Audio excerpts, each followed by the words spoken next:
$4. That is what a single 10-foot stick of half-inch PVC pipe costs at the hardware store. And that $4 is the whole difference between a raised bed full of greens in March and a raised bed full of black mush. Picture it. It's a soft spring evening. You carry your coffee out to the beds, and your lettuce and your young cabbages are standing up proud. You feel like a real gardener for once. Then the weather turns in the night, the air slides down past 32 degrees, and by morning every leaf is slick and dark and finished. That's the cold the bright garden center floor never really warns you about. They'll sell you the seedlings in April, they'll sell you the fertilizer, they'll sell you a flimsy little pop-up tunnel that folds the first time the wind leans on it, but they will never sit you down and show you how to put a real roof over your beds for the price of a sandwich. I know, because I did it their way for years. I bought the fancy covers, I lost them to the wind, I lost my plants to the frost, and every single spring I started over like nothing had happened. Most folks make the same 3 moves I did. They drape plastic straight over the plants with no frame, so it crushes the leaves and freezes them where it touches. They jam a few bent sticks in the dirt and hope for the best. Or they buy a kit, watch it sag in a week, and give up. Nothing ever holds, and nothing ever changes. So here is what I'm going to hand you across the fence today.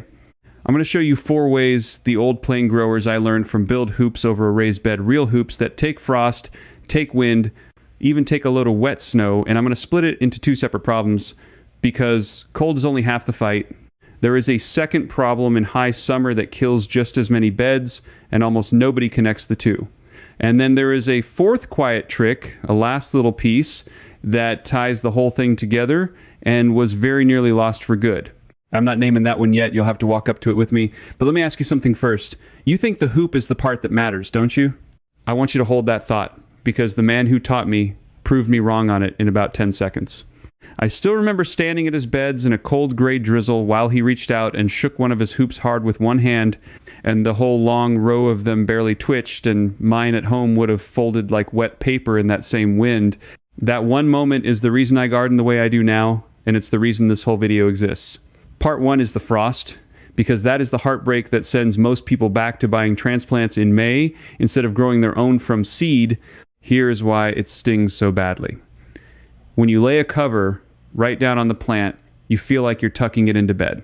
It feels logical. Cold night, warm blanket, safe plant, but that is not what happens under there. Wherever the fabric actually touches a leaf, the cold passes straight through the cloth by contact, and a film of ice forms right on that spot. A floating cover only protects the pocket of air it traps underneath it. The very second it stops floating and starts pressing, it stops protecting. So the blanket you trusted is the exact place the damage begins. Here's the truth most people never hear. The cover itself does almost nothing. The thin gap of still air trapped underneath it is what does the work. That gap is the entire game, and a hoop is just the thing that holds the gap open. So you lift the cover up off the leaves with a hoop, and that is where the 4 ways begin. The simplest one, the one the old growers were using long before any store sold a plastic substitute, is half-inch PVC bent over 2 stubs of steel rebar. You drive an 18-inch length of rebar a foot down into the soil at each side of the bed, leave about 6 inches standing proud, and slide the open end of the PVC right down over those nubs. The rebar grips the foot of the pipe so the wind can't kick it loose, and the pipe bows itself into a clean, smooth arch with no effort. Space them about 3 feet apart down the length of the bed. A 10-foot pipe over a 4-foot wide bed gives you a hoop tall enough to clear a foot of lettuce or a row of low brassicas with room to grow into. Now, the cover you stretch over that frame carries a number worth burning into memory. A light row cover, the half-ounce weight, buys you about 2 to 4 degrees of frost protection on a still night. A heavier one, the 1.5-ounce weight, buys you a full 6 to 8 degrees. So if the forecast says 28 and your crop gives up the ghost at 32, a heavier fabric held up over a proper hoop is the exact thing standing between you and starting the whole season over. That is not a small detail. That is your entire March and April harvest, decided by which cloth you reach for. What you lose when you keep getting this wrong is brutal and simple. You lose the early season completely. No spinach in March, no early peas, no jump on the cabbage and the kale. You sit and wait until the shops decide the weather is safe. You pay their marked up prices for plants you could have grown, and you garden on their calendar instead of your own. A $4 pipe and a few dollars of cloth hand you back 6 weeks of growing on each end of the year. That's nearly 3 extra months of food. The one little tip that saves every single version of this: always pull your cover tight and weight the bottom edge down to the ground with stones or a length of timber all the way around, because a cover left flapping with a gap at the soil line lets that warm trapped air pour straight out all night long and protects nothing at all. Seal the edge, save the crop. If this is the kind of thing the garden aisle will never tell you the plain, cheap, handed down way instead of the shiny upsell, then do me one quiet favor and subscribe, because that is the only thing this channel ever does, one video after another. Everything I just walked you through, the rebar stubs, the cover weights, the frost ratings, the seasonal timing, all of it goes deeper in a book I put together called The Quiet Garden. And if you want the full picture in one place, the complete reference edition is called the Complete Quiet Garden Field Edition, available for $97 through the link in the description at eliodergarden.com. It is the same handed down, no upsell approach you are getting right here, just laid out from the first seed to the last harvest, so you are never guessing at the next step. One tap, and the next one finds you. Now, let me get straight back into it, because the second half is where most gardens really fall apart. Part 2 is a completely different problem, and it sneaks up on you in July when you have long forgotten that frost ever existed. Here is the thesis, plain as I can put it.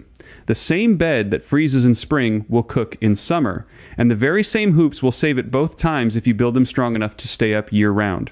The universal mistake here is believing hoops are only a cold weather tool. People rip them down in May, the real heat rolls in, the top of the soil bakes past the point where roots can even function, and the lettuce and spinach bolt. They shoot up a flower stalk almost overnight, turn bitter to the tongue, and they are finished for the season. That is weeks of growing thrown away, and the only fix is a full replant in worse conditions. Most people fight the summer with more and more water, but actually, water is not the real problem at all. Heat at the surface of the soil is. Once the top inch of your soil climbs past about 85 degrees, your cool season crops surrender and bolt no matter how much you pour on them. The fix is shade and moving air held up off the plants by a hoop, and this is where the sturdier builds start to earn their keep. Method 1 for summer is the cheapest step up, and it uses tubing instead of PVC, half-inch PEX, the flexible waterline pipe that comes wound in a coil. Because it ships in a coil, it is already half curved, so it bows over your rebar stubs even easier than PVC. And here is the part that matters. It does not go brittle and crack in the sun and cold the way white PVC does after a couple of hard seasons. You skin it with shade cloth instead of frost fabric, and a 30 to 40% shade cloth drops the temperature underneath by 10 to 15 degrees in the worst of the afternoon. That is the precise gap between lettuce that holds sweet and lettuce that bolts and goes bitter. The cloth costs a few dollars a yard and lasts for years. Same hoop idea, different skin. That's the trick the catalog never bothers to explain.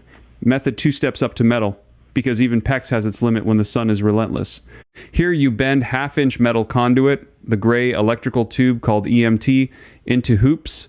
A 10-foot stick costs around $8, and once it's bent, it shrugs off wind and sun that would warp and soften any plastic. You can buy a small hoop bending tool that gives you a perfect repeatable arch, or you do it the old way and bend it slow and steady around a tractor tire or any firm round curve until the shape is right. Metal conduit holds that arch for 10 years or more, and it will not sag soft on a 90-degree afternoon the way plastic does.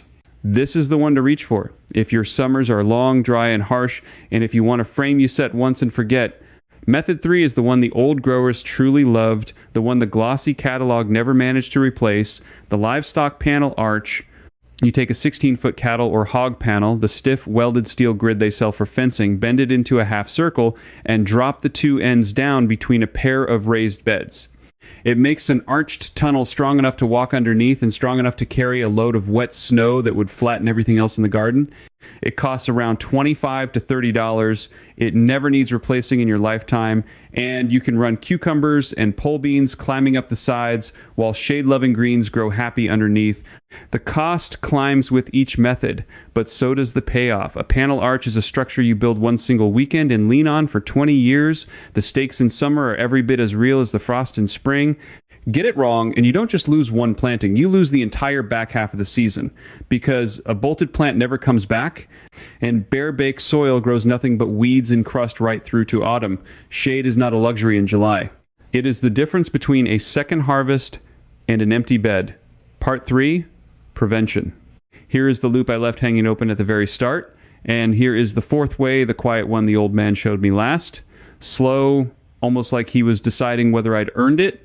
Every hoop I have described so far shares one hidden weakness, and it is the weakness that wrecks most home tunnels before they ever prove themselves. The hoops twist, the wind shoves the side, the arches rack over sideways like a row of falling dominoes, the whole cover drags off with them, and one bad night like that undoes the entire season's work. The fix is a single piece that almost nobody ever adds. You run one straight length of pipe or conduit along the very top of the hoops, end to end, the full length of the bed, sitting right at the peak, and you fasten every single hoop to it. That top rail is called a ridge pole, or a purlin, and it locks every arch to every other arch so that not one of them can twist or lean on its own. One stick across the top turns a row of weak, wobbling hoops into one rigid frame. That is the whole secret. Mechanically, it stops the racking force dead, because to fold one hoop now the wind would have to fold all of them at the very same instant, and the wind simply cannot do that. You attach it with nothing fancy at all, a zip tie, a short self-tapping screw, or a little snap clamp at each crossing point. And those same snap clamps, the kind that cost a few pennies each, do double duty by pinning your cover tight to the frame so it can't lift and sail away in a gust. Add that one ridge pole and your tunnel stops being a seasonal fight you keep losing. It survives the spring frost, it carries the summer shade cloth, and it stands through the same wind that flattens every store kit on the shelf. That one $4 rail saves you a cover and a crop every single year, easily $50 a season you stop throwing away on replacements, plus a growing window that finally runs from March clear through to November and stays yours. So which one of these is right for you? If you have one or two small beds and you simply want cheap frost insurance, go with the 1/2-inch PVC bode over rebar with a light row cover on top. That's your weekend build for under $15, start to finish. If your summers are brutal and your old plastic has already gone yellow and brittle, bend the metal conduit and skin it with shade cloth, because it will hold its shape true for a decade out in that sun. And if you have got two beds with a walkway between them and you mean to grow serious food 12 months of the year, set yourself a livestock panel arch and never think about it again. But whichever one you choose, run the ridge pole down the top of it. That is the piece that was very nearly lost, and that is the piece that makes everything else actually hold. Now, here is the new trouble. You are going to walk straight into the moment you build a tight, strong tunnel like this, and I would far rather you hear it from me first than learn it over a bed of dead seedlings. The same trapped air that saves your plants from a frosty night will turn on you on a bright afternoon.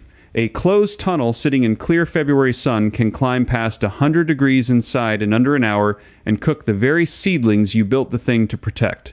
That is the ventilation problem, and getting the timing of opening and closing right is a real skill of its own. If that is the wall you can feel yourself about to hit, type the word vent down in the comments and tell me your usual daytime temperatures, and I'll know to make that one next. Subscribe so it lands right in front of you the day it goes up, because that trapped heat mistake quietly ruins more spring tunnels than frost ever has, and after everything you just learned, I do not want you to be the one who finds that out the hard way.